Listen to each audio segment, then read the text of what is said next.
Welcome to my YouTube channel! Hi guys! Gagamitin ko tong food grinder or meat grinder. Ayan, ito yung aking i-grind. Ilalagay natin to. Unahin ko tong carrots. Kasi gagawa ko guys ng relleno.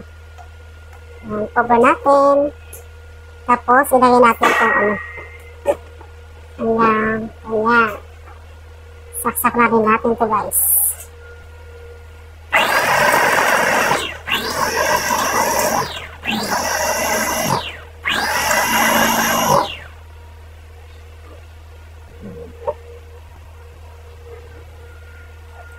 Hindi pa siya masyadong durog.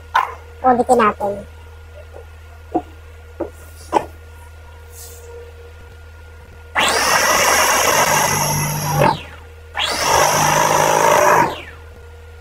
Yan guys, pinong-pino na yung ating carrots.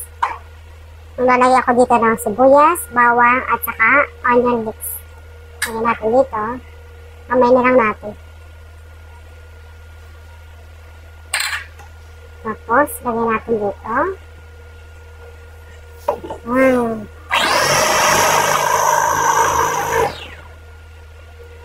Yan guys, tapos na. Tanggalin lang natin ito. Saka ito na yung ating mixture. Yan, ganda guys. Yan, lipat ko na sa lagayan. Yan, linisan lang natin ito guys bago natin itabi.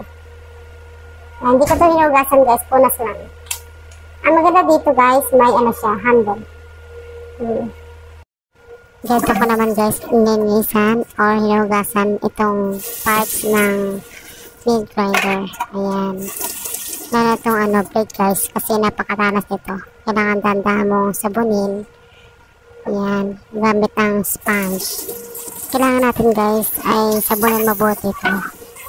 Lalo na itong lagayan para hindi siya mangamoy. At panatin natin malinis. After mahugasan guys, ganyan ang ginagawa ko. Tapos kung punasan guys, ay nilalagay ko yan sa isang side. Tapos kinabukasan ko na yan binabalik. Ayan, ganyan guys. Yun lang, sana makatulong. Thanks for watching and click the yellow basket. Hindi kayo magsisisi guys, kasi maganda talaga.